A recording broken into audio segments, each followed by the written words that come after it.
Pakistan cricket உலகம் இப்போது ஒரு மிகப்பெரிய புயலில் சிக்கியிருக்கிறது.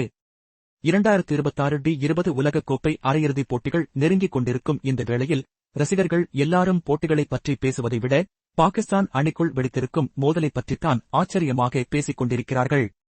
பாகிஸ்தான் அணி சூப்பர் 8 சுற்றோடு வெளியேறியதைத் தொடர்ந்து பாகிஸ்தான் கிரிக்கெட் வாரியம் அந்த அணியின் ஒவ்வொரு வீரருக்கும் 50 லட்சம் ரூபாய் அபராதம் விதித்து ஒரு அதிரடி உத்தரவை பிறப்பித்துள்ளது. கிரிக்கெட் வரலாற்றிலேயே தோல்விக்காக ஒரு மொத்த அணிக்கும் இவ்வளவு பெரிய தொகை அபராதமாக விதிக்கப்படுவது இதுவே முதல் முறை. இது ஒரு தண்டனையா அல்லது வாரியத்தின் கையாலாகாத தனமா என்ற கேள்வி இப்போது உலகமெங்கும் எதிரொலிக்கிறது. இந்த 2026 உலகக் கோப்பையில் பாகிஸ்தான் அணி மீது மிகப்பெரிய எதிர்பார்ப்பு இருந்தது. பாபர் அசாம், ஷாஹீன் அப்ரிடி மற்றும் இளம் நட்சத்திரம் சாஹிப்சாதா ஃபர்ஹான் என ஒரு பலமான கூட்டணியுடன் தான் களமிறங்கினார்கள். ஆனால் இந்தியாவிற்கு எதிரான அந்த 61 ரன் தோல்விதான் எல்லாவற்றையும் மாற்றியது. அந்த போட்டி முடிந்த உடனேயே ஒருவேளை அணி அரையிறுதிக்கு தகுதி பெறவில்லை என்றால் ஒவ்வொரு வீரரும் 50 லட்சம் ரூபாய் அபராதம் கட்ட வேண்டும் என்ற நிபந்தனை விதிக்கப்பட்டதாக தகவல்கள் தெரிவிக்கின்றன. நியூசிலாந்துடனான போட்டி மழையினால் கைவிடப்பட்டது மற்றும் இங்கிலாந்திடம் கண்ட தோல்வி என பாகிஸ்தானின் கனவு சுக்குநூறாக உடைந்தது. இலங்கை அணிக்கு எதிராக கடைசி போட்டியில் வெற்றி பெற்றாலும் ரன் ரேட் அடிப்படையில் நியூசிலாந்தை முந்த முடியாமல் பாகிஸ்தான் வெளியேறியது. இந்த செய்தி காட்டுத்தீயாக பரவிய நிலையில் பாகிஸ்தானின் முன்னாள் கேப்டன் லாலா ஷாஹித் அப்ரிடி இதற்கு மிக கடுமையான எதிர்வினையாற்றியுள்ளார்.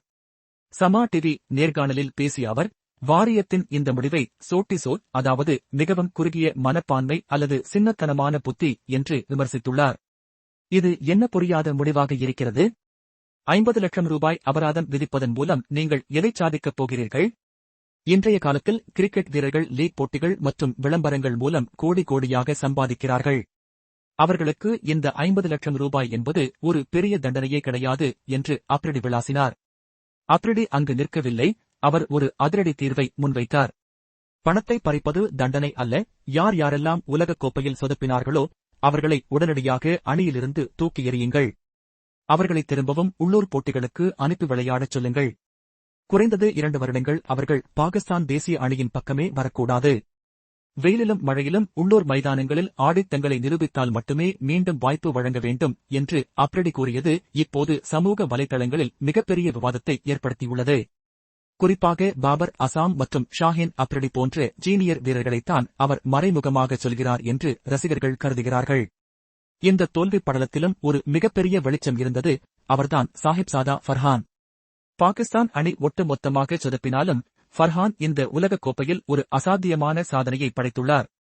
20-14 விராட் கோலி படைத்து 319 ரன்கள் என்ற சாதனையை தகர்த்து ஒரே உலகக் கோப்பை தொடரில் 383 ரன்கள் குவித்து உலக சாதனை படைத்துள்ளார். இதில் நமீபியா மற்றும் இலங்கைக்கு எதிராக அவர் அடித்த 2 சதங்களும் அடங்கும். டி20 உலகக் கோப்பையின் ஒரே தொடரில் 2 சதங்கள் அடித்த முதல் வீரர் என்ற பெருமையையும் அவர் பெற்றார். ஆனால் இங்குதான் ஒரு முரண்பாடு எழுகிறது. உலக சாதனை படைத்து ஒரு வீரருக்கும் ஒரு ரன் கூட எடுக்காமல் அவுட் ஆன வீரருக்கும் ஒரே மாதிரியான 50 லட்சம் அபராதமா? இது வாரியத்தின் சமத்துவமா அல்லது திறமையை மதிக்கத் தெரியாத நிலையா? இறுதியாக பார்த்தால் பாகிஸ்தான் கிரிக்கெட் ஒரு மிகப்பெரிய மாற்றத்தை எதிர்நோக்கி காத்திருக்கிறது. வாரியம் படத்தின் மூலம் வீரர்களை கட்டுப்படுத்த பார்க்கிறது. ஆனால் அப்ரிடி போன்ற ஜாம்பவான்கள் ஒட்டுமொத்த அமைப்பையும் மாற்ற வேண்டும் என்று துடிக்கிறார்கள். பணம் பறிக்கப்படுவது வீரர்களுக்கு ஒரு பாடமாக இருக்குமா அல்லது அப்ரிடி சொல்வது போல திறமை இல்லாதவர்களை 2 ஆண்டுகள் ஒதுக்கி வைப்பதே சரியான தீர்வா? உங்கள் கருத்து என்ன என்பதை மறக்காமல் கமெண்ட் செக்ஷனில் சொல்லுங்கள்.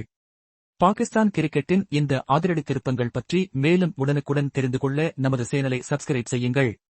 நன்றி.